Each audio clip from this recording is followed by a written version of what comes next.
তবে আপনারা ধন্য, যারা এই আশ্রমবাসী, যারা এই আশ্রমে থেকে ভজন করছে, তারা সবাই ধন্য। কেন? পৃথিবীতে গঙ্গা কে এনেছিল জানেন? হ্যাঁ, গঙ্গা কে এনেছিল জানবো না? ভগীরথ। ভগীরথ গঙ্গা এনেছিল বলে মানুষ অনেক পাপ মুক্ত হয়ে গিয়ে গঙ্গায় স্নান করে তাদের নতুন জীবন শুরু করলো।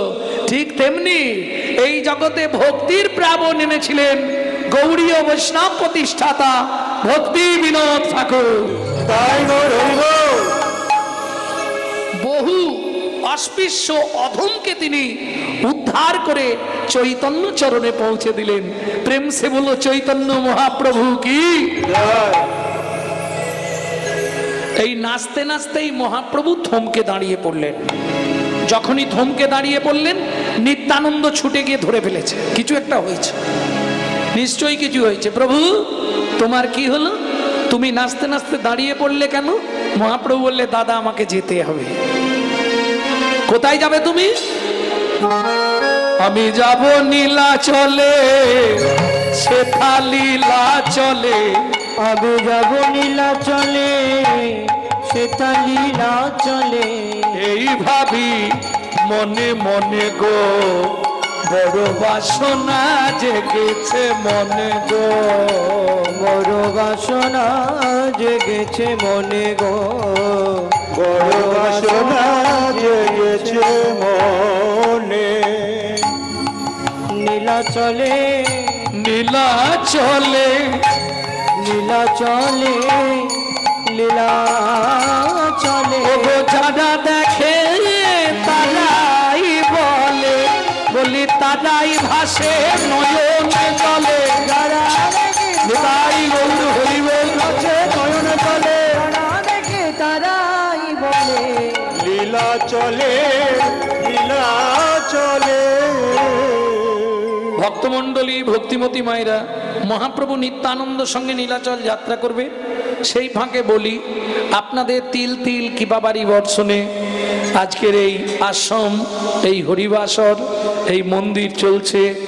আমার মন্দিরের আশ্রমবাসী মায়েরা সবাই আপনাদের কাছে ভিক্ষা পাত্র নিয়ে যাচ্ছে। সবাই কৃপা করে দান করবেন, যাতে পরবর্তী দিনগুলিতে আরো আরো আরো সুন্দর হয়ে উঠুক এই আশ্রম। নিতাই গৌর হরি বল।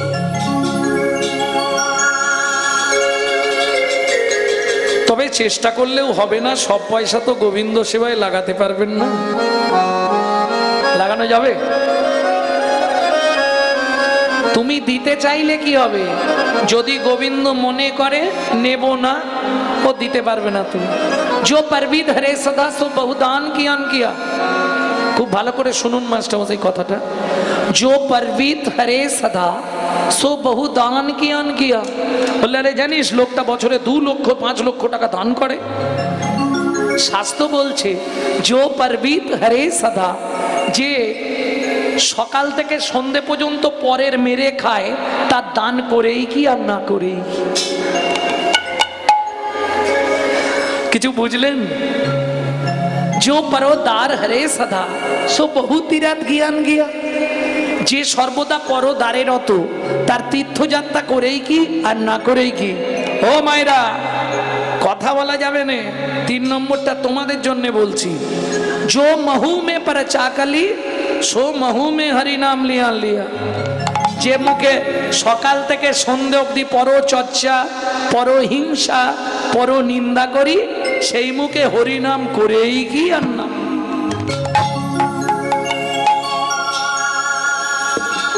বোঝা গেল? নিতাই গৌর হরি বল। তাহলে এইবার চলুন, নিত্যানন্দ সঙ্গে মহাপ্রভু নবদ্বীপের রাস্তায় শুধু পাটা রেখেছে। চিৎকার করে ঘরের ভেতর কেঁদে উঠল কে?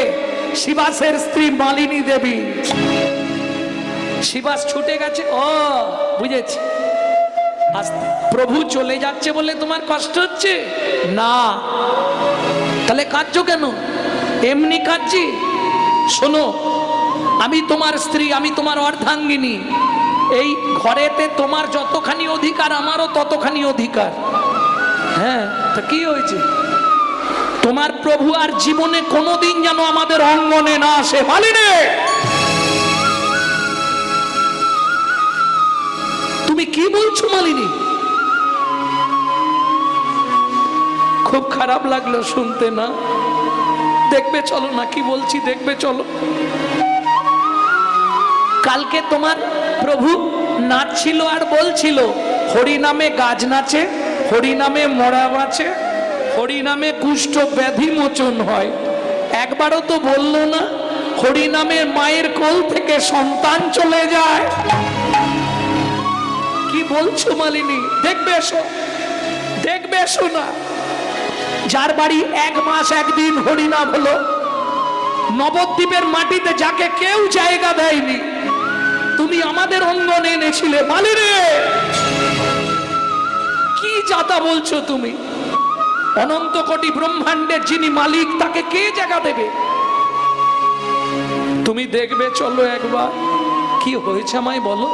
তুমি দেখবে চলো না, তোমার একমাত্র পুত্রের কি অবস্থা দেখবে চলো। ভক্তমণ্ডলী ভক্তিমতী মায়েরা গিয়ে দেখলেন শ্রীবাস ঠাকুর, তার একমাত্র পুত্রের মৃত্যু বিয়োগ হয়েছে। স্তম্ভিত হয়ে গেল শ্রীবাস ঠাকুর। ওদিকে মালিনী মাঝে কেঁদে উঠেছে, ওই কান্নার আওয়াজটা মহাপ্রভুর কানে গিয়ে পৌঁছে গেছে। দাদা, মালিনী মা কাঁদলো কেন? এত কথা বলছেন কেন আপনারা? ফার্স্ট বেঞ্চিতে কারা বসে জানেন?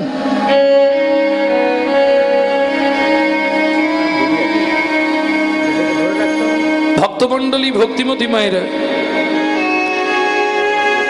মহাপ্রভু বলছে দাদা মালিনী মা কাঁদলো বলে মনে হলো, তুমি একটু দাঁড়াও তো, আমি আসছি। এই বলে মহাপ্রভু শ্রীবাসঙ্গনের চৌকাটে এসে দাঁড়িয়ে শুধু একটা হাঁক দিয়েছে, মালিনী মা, ও মালিনী মা, কি হয়েছে গো, কাঁদছো কেন?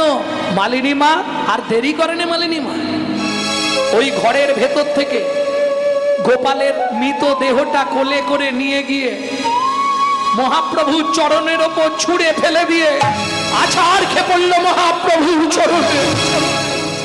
বলতে পারো কি অন্যায় আমি করেছিলাম?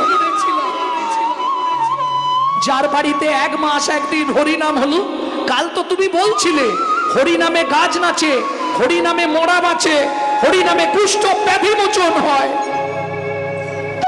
কই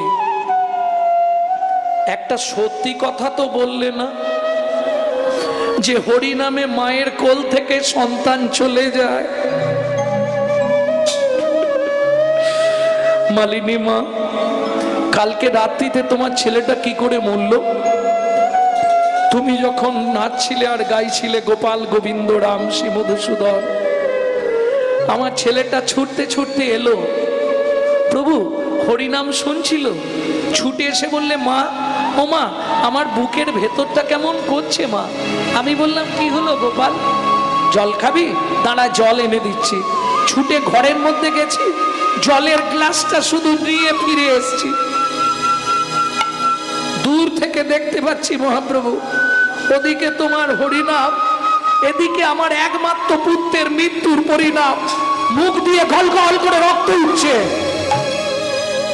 ছুটে এসে আমি ধরার আগে এই দেহটা মাটিতে পড়ে গেল।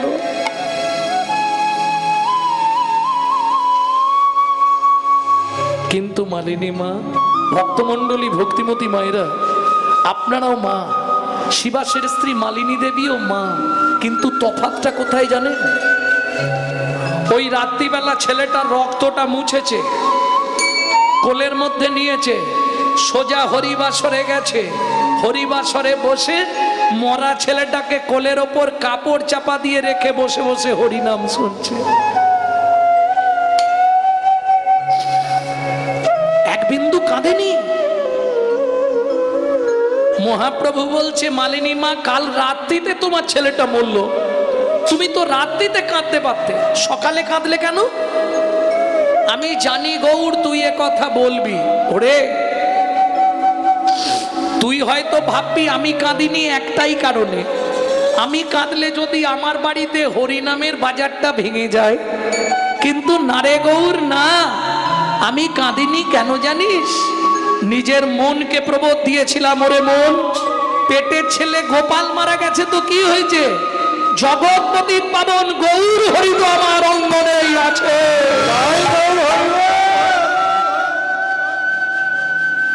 আজকে যখন শুনলাম তুইও নীলাচলে চলে যাবি, বল না গৌর, আমি তো মা, কি নিয়ে বেঁচে থাকবো বল? তুই যখন সচিমার গর্ভ থেকে হয়েছিলি, তোকে মাটিতে পড়ার আগে আমি কোলে নিয়েছিলাম, মনে পড়ে? আমি তোর ধাইমা, এই দরজার সামনে শুয়ে রইলাম, হয় আমার পুত্রকে আমার কোলে ফিরিয়ে দিয়ে যাবি, নতুবা যাবার আগে তোর একটা পা তুই আমার গলার ওপর তুলে দিয়ে নীলাচলে চলে যা।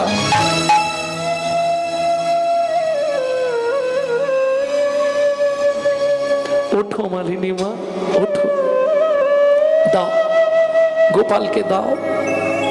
শিবাসের মরা ছেলেটাকে কোলের মধ্যে নিয়ে মহাপ্রভু ডাকছে, গোপাল ওঠ।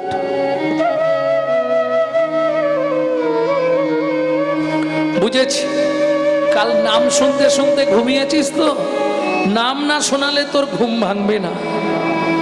হরে কৃষ্ণ কৃষ্ণ হরে কৃষ্ণ কৃষ্ণ কৃষ্ণ কৃষ্ণ কৃষ্ণ হরে হরে। রাগ তার বাড়ি কানাডা। হরে রাম রাম রাম হরে হরে কৃষ্ণ কৃষ্ণ হরে কৃষ্ণ কৃষ্ণ কৃষ্ণ হরে হরে হরে রাম হরে রাম। ও মালিনী মা, এই দেখো তোমার পুত্র চোখ তুলেছে। গোপাল হরে হরে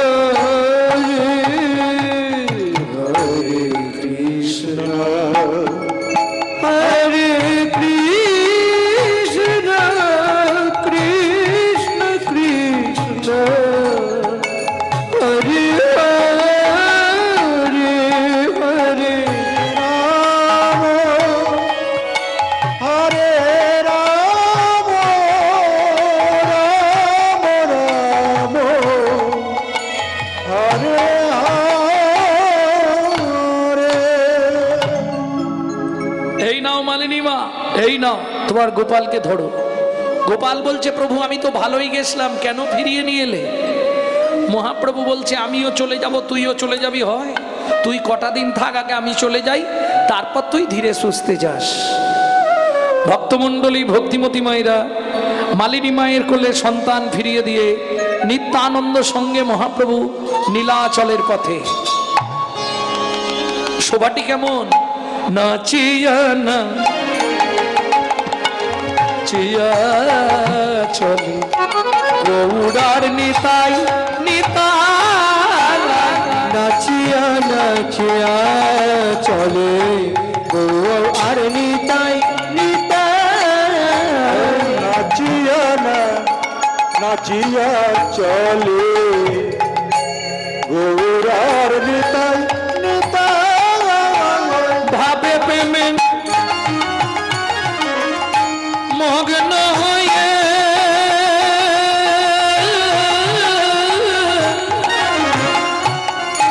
চলে দুনু ভাই,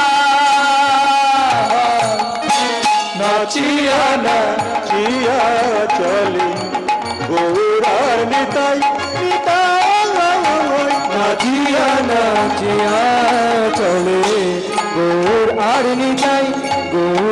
নিতাই গৌর আর নিতাই। ওমা দূর থেকে একজন দর্শন করছে, কে? এক বুড়ি মা। আহা মরি মরি কি রূপ মাধুরী পথের মাঝারি কি রূপ ঠাম কত কোটি কার কি রূপ ঠাম কত কোটি কার কি রূপ ঠাম কত কোটি কার কাহারে এ কথা কই কাহারে এ কথা কই। হাসির কিছু নেই। আগেকার দিনের নিয়ম ছিল নাভি মাপ করে ঘোমটা দিতে হবে। হ্যাঁ, জিজ্ঞেস করে নাও ঠাকুমা দিদিমা থাকলে, ও ঠাকুমা সত্যি কথা বলো, বিধান ছিল না? নাভি মাপ করে ঘোমটা দিতে হবে। স্মৃতি সিঁদুর অন্য পুরুষকে দেখালে নিজের স্বামীর আয়ু কমে যাবে। হ্যাঁ গো, এদের বিধান ছিল আগেকার দিনে। ঠাকুমা দিদিমারা বলবে যদি কেউ না দেয় তাকে পাড়া ছাড়া করা হবে। কুল ঘোমটা এটা কুলের প্রথা, দিতেই হবে। এটাকে বলে কুল ঘোমটা। তারপর এলো এই জায়গায় নাম ছিল মান ঘোমটা, মান বাঁচানোর তাগিদে। আর এখনের কথা আর বলবো নি, কোনো চিন্তা নেই। না না বলুন না, বলুন। এখন নেই আর কি বলবো, খোপার নিচে সেফটিকিন ঘোমটা। যে দেশেতে এলো গোরা বদলে গেল সেসব ধারা, হায় রে কলির উল্টো পারা যাবার কালে হবে কি। খুব সাবধান। কি গো, যতদিন যৌবনের তেজ আছে অনেক কিছু করে ফেলতে পারবো, তাই না? তারপরে এই সব আস্তে আস্তে কে যৌবনে কাগো সুন্দরী শ্রাবণে নদী কুমারী, যৌবনে কাগো সুন্দরী শ্রাবণে নদী কুমারী, যৌবনে কাগো সুন্দরী শ্রাবণে নদী কুমারী, যৌবনে কাগো সুন্দরী শ্রাবণে নদী কুমারী। যখন যার সুযোগ আসে সব কথা হয় বাণী, কলিতে যত মূর্খ সবাই হবে জ্ঞানী, কলিতে যত মূর্খ সবাই হবে জ্ঞানী, কলিতে যত মূর্খ সবাই হবে জ্ঞানী, কলিতে যত মূর্খ সবাই হবে জ্ঞানী। লজ্জা উঠবে আকাশেতে সরম খাবে ধান, জ্ঞানীরা সব চুপসে যাবে অজ্ঞানীদের মান। লজ্জা উঠবে আকাশেতে সরম খাবে না, জ্ঞানীরা সব চুপসে যাবে অজ্ঞানীদের মান। সত্য দেখো স্টেশনেতে ভিক্ষা করে খাবে, মিথ্যা সারা দেশ বিদেশে তাপিয়ে বেড়াবে। ওগো সত্য দেখো স্টেশনেতে ভিক্ষা করে খাবে, মিথ্যা সারা দেশ বিদেশে তাপিয়া বেড়াবে। বিবেক গাড়ি চাপা পড়ে সত্যি মারা যাবে, লজ্জা মনের লজ্জায় গলায় দড়ি দিয়েছে। যৌবনে কাগো সুন্দরী শ্রাবণে নদী কুমারী, যৌবনে কালো সুন্দরী শ্রাবণে নদী কুমারী, যৌবনে কালো। যখন যার সুযোগ আসে সব কথা হয় বাণী, কলিতে যত মূর্খ সবাই হবে জ্ঞানী, কলিতে যত মূর্খ সবাই হবে জ্ঞানী। দেখবেন কলিযুগ পেটে লাথি মারলে ক বেরোবে না, সে দেখবেন বাবা হাতে অ্যাটার্জি একদম টাই ফাই পরে একদম, আবার ইংলিশ পেপার কিনবে। হ্যাঁ, ও কিসের জন্য কিনবে? ট্রেনে উঠে বসবে ক্যানিংয়ে, ইংলিশ পেপারটা খুলবে, খুলে ছবির দিকে তাকিয়ে থাকবে।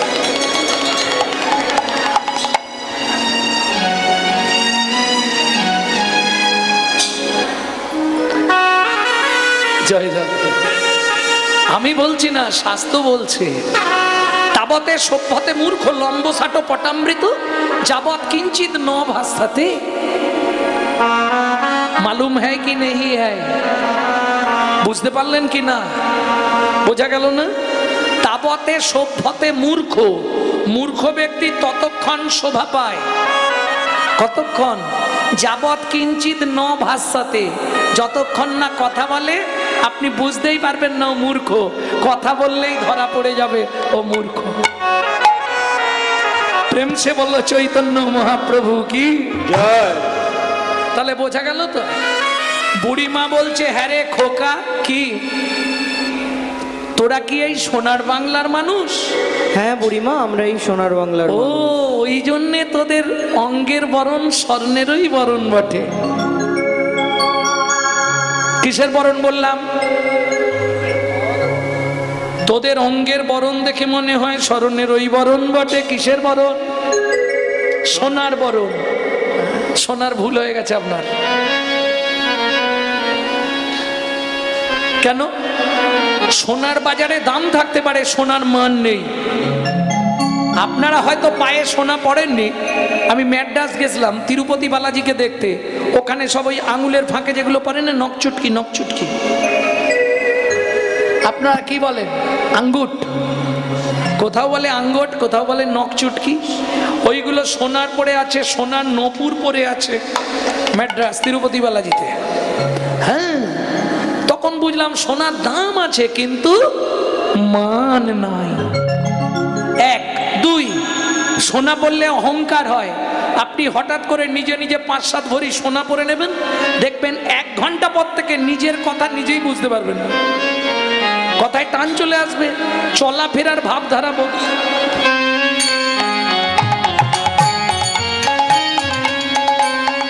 কি গো, কেমন আছো?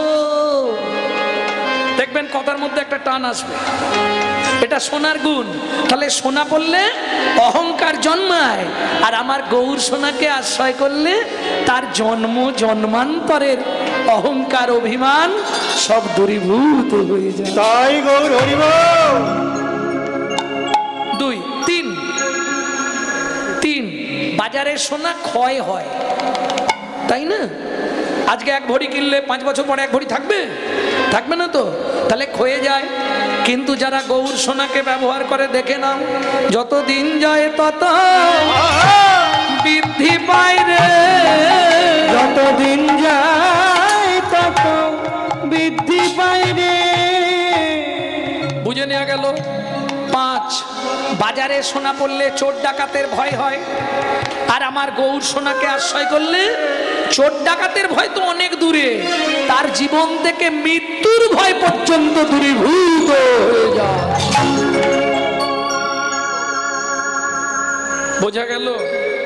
ভক্তমণ্ডলী, ভক্তিমতী মায়েরা, হ্যাঁ রে তোদের মা নেই? মা আছে। তা তোদের 2 ভাই ছেড়ে দিয়েছে তোদেরকে? না মা, আমরা 2 ভাই নীলাচলে যাচ্ছি। বুড়িমা কাঁদতে কাঁদতে বলে যদি তোদের মতো 2টো ছেলে আমার থাকতো রে, তাদের মুখে একটু মা ডাক শুনে আমার জীবনটা ধন্য করতাম। নিত্যানন্দ প্রভু বুড়িমার চোখের জলটা মুছিয়ে দিয়ে বললে, বুড়িমা আজ থেকে 2 ভাই তোমার কাছেই থাকবো, তোমাকে মা মা বলে ডেকে তোমার সারা জন্মের ব্যথার অবসান ঘটাবো। বুড়ি বলে তাহলে পরীক্ষা দে। কি পরীক্ষা? আমি গিয়ে ওখানে বসছি, তোরা 2 ভাই আমার কোলে বস, তবে তো বুঝবো তোরা আমার ছেলে হবি। বুড়ি মা গিয়ে বসলো, 2 ভাই ছুটে গিয়ে কি করলো? মায়ের কোলে বসলো গিয়ে গৌর নিতাই। আজ মায়ের কোলে বসলো গিয়ে ওর আর নিতাই। উলুধ্বনি